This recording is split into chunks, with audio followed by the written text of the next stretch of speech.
राधे राधे दोस्तों। आज की कहानी है मायका। जिंदगी की आपाधापी में रश्मि यह भूल चुकी थी कि आखिरी बार वह खुलकर कब मुस्कुराई थी।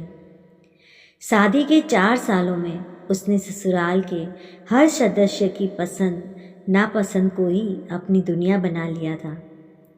लेकिन इस बार जब उसके भाई की शादी तय हुई तो उसकी आंखों में एक अजीब सी चमक आ गई थी और वह हफ्तों पहलों से ही मायके जाने की तैयारियां करने लगी। पर विदाई के ठीक 2 दिन पहले उसके पति निशांत ने दफ्तर के काम के दबाव और पैसों की थोड़ी तंगी का बहाना बनाकर साफ कह दिया कि तुम्हारा जाना इस वक्त मुमकिन नहीं है।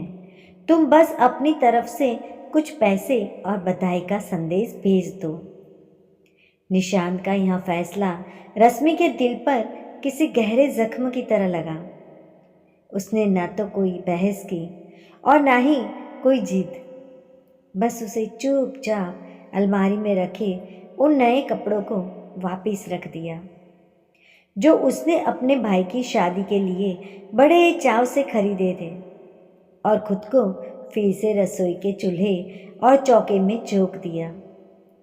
शादी का दिन बीत गया और मायके से आई तस्वीरों की देखकर रश्मि की आंखों में चुपचाप आंसू बहते रहे।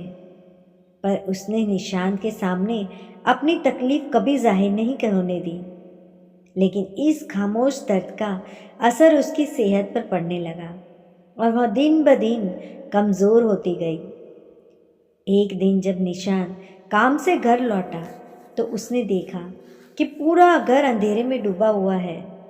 रसोई में खाना आधा बना पड़ा है और रश्मि जमीन पर बेसुध गिरी हुई है। घबराहट में जब वह उसे डॉक्टर के पास ले गया तो डॉक्टर ने गहन जांच के बाद एक ठंडी सांस ली और निशांत से कहा कि शरीर में कोई बड़ी बीमारी नहीं है, लेकिन इनके दिल पर किसी बहुत गहरे सदमे या अधूरी ख्वाहिश का बोझ है। इनका जीने का उत्साह खत्म हो चुका है और अगर मानसिक रूप से इन्हें खुशी नहीं मिली तो दवाइयाँ भी काम नहीं करेगी।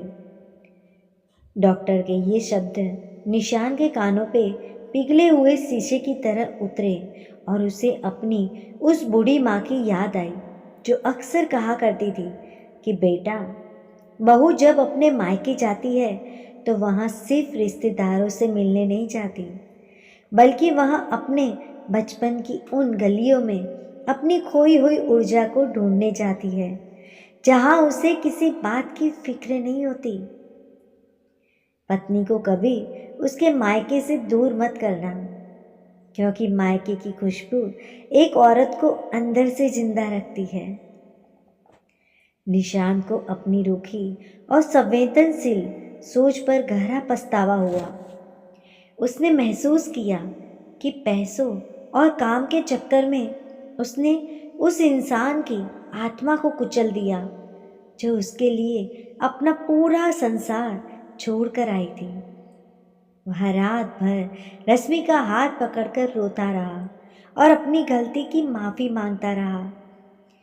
अगले दिन सुबह जब रश्मि को होश आया तो उसने अपने सिरहाने के निशांत को बैठे पाया, जिसकी आंखों में एक अजीब सी नमी थी।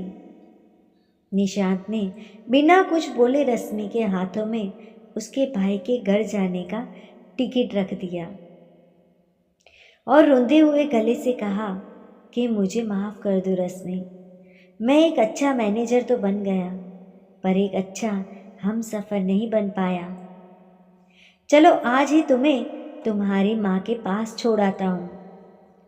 जब रश्मि अपने मायके के आंगन में पहुंची और अपनी माँ को सामने देखकर उनके सीने से लिपटकर फूट फूट कर रोई तो मानो उसके 4 साल का सारा सन्नाटा और दर्द उस एक आलिंगन में पिघल कर बह गया। मायके की मिट्टी की उस खुशबू ने रश्मि के मुरझाए चेहरे पर फिर से वही पुरानी रौनक और मासूम मुस्कान लौटा दी, जिसे देखने के लिए निशान तरस गया था। निशान ने दूर खड़े होकर यह मंजर देखा और समझ गया कि मायका सिर्फ एक मकान नहीं बल्कि एक बेटी के लिए वह जन्नत है जहाँ उसकी हर थकान मिट जाती है। इसलिए हर पुरुष को अपनी अर्धांगिनी की इस भावना का सम्मान करना चाहिए। और यदि इस भावुक कहानी ने आपके दिल को भी छू लिया हो तो वीडियो को लाइक और कमेंट जरूर कीजिएगा। और ऐसे ही दिल को झकझोर देने वाली सच्ची कहानियों के लिए हमारे चैनल को आप सब्सक्राइब करना बिल्कुल ना भूलिएगा। मिलते हैं दोस्तों अगली एक नई कहानी के साथ। तब तक के लिए धन्यवाद।